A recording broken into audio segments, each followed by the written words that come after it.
I got elected in '88, and there was the Tax Reform Act of 1986 was passed, and that lengthened the depreciation for real estate. St. Louis was actually doing a really good job in the late '70s to mid '80s, taking advantage of the federal historic tax credit.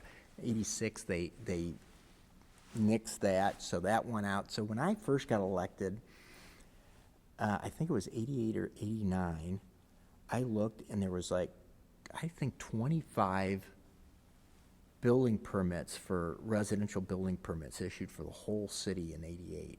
I just was shocked. It was, just off the, and then the next year it was maybe 125. Just everything came to a screeching halt.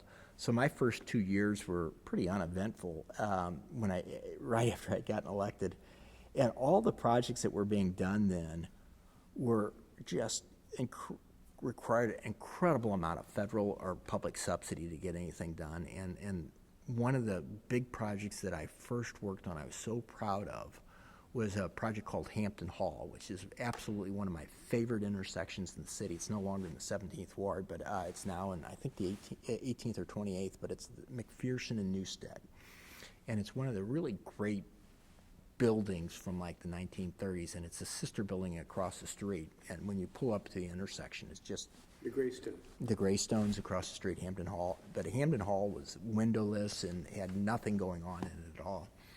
And a guy by the name of Burns developed it. And I mean, he explained it, and I was so proud of myself that I could understand how all the financing got together. And it just millions and millions of dollars of subsidy to get that project up and running, and did a beautiful job on it and everything. I was going out and I was so proud of myself. I ran into a friend of mine who I'd gone to WashU with, and I was telling him about the project, and I was just bragging because it turned out he came from an old St. Louis real estate family, and his grandfather, I think, had actually developed Hampton Hall in Greystone, and so he had a particular interest in it. And so I was telling him I was so proud of what I was doing.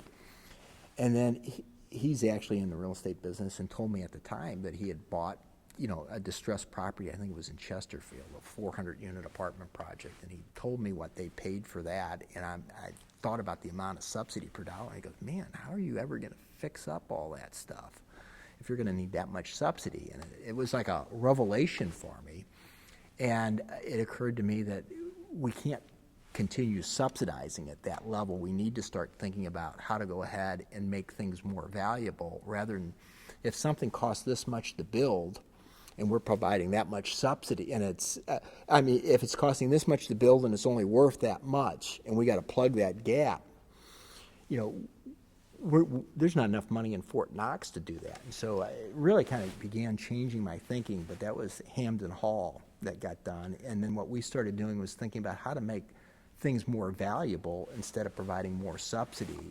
And that's when I started focusing more on services, lighting, security, and really developing a brand for the area. Things like creating a new Metrolink stop. And if you go ahead and you do things right, values will actually start growing, and you won't need to provide as much subsidy. So that was kind of an important one. There was a building I remember, on Manchester, a friend of mine, Meade Summers, bought it, and he was a young guy. He was younger than I was. I was fairly young as an alderman at the time, and he came in. I thought he was crazy. He was going to buy the Shoto Trust Building, which is a building from the 20s. It's at the corner of Vandevenner and Manchester and Shoto there. It's kind of a famous building. There's a famous robbery that was done there during the Depression. It's right across from the other Midtown landmark, the White Castles. And so every window in that building was torn out, and Meade bought that, and that was like the first successful building on Manchester, I think.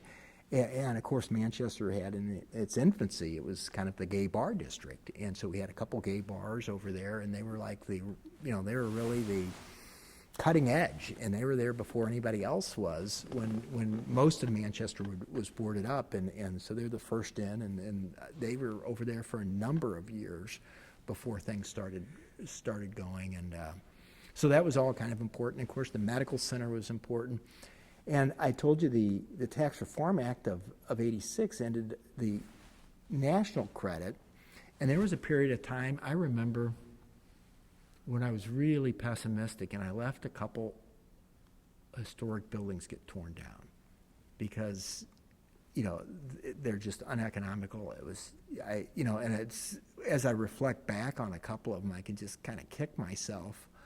I remember driving with, as a young kid, I had admired and respected Leon Strauss, who had done the Bolivar Place and the Fox Theater and was kind of like the rock star of St. Louis for historic renovation. I had gotten to know him. I made a point of going out and meeting him when I was a young alderman. And I thought, this guy is wise. And I took him through, different neighborhoods trying to get ideas from him. And I drove up and down Manchester, probably in the late 80s, early 90s. And his advice to me at that time was to just tear it all down. And I probably would have, because we had no historic tax credits or anything. And I probably would have if I had the money, because it was just a hopeless period. Well, and he has the reputation of being the a savior of all. Yeah. It's like if he's telling me I should do it, maybe I should really do this. Well, let's shift to, well, let me just finish one thought, yeah, because this is really important. Governor Carnahan passed the historic tax credit for the state. And out of all of this bleakness and everything, it was an incredibly important piece of legislation for St. Louis and for the historic buildings, and just made an enormous difference. And we, have saved dozens and dozens of buildings in the 17th Ward and downtown. I mean, some of downtown's most prominent historic buildings have been saved as a result of that. And thank goodness because of it, because it was a hopeless, and I was despairing. And I had a number of historic buildings torn down without that. So.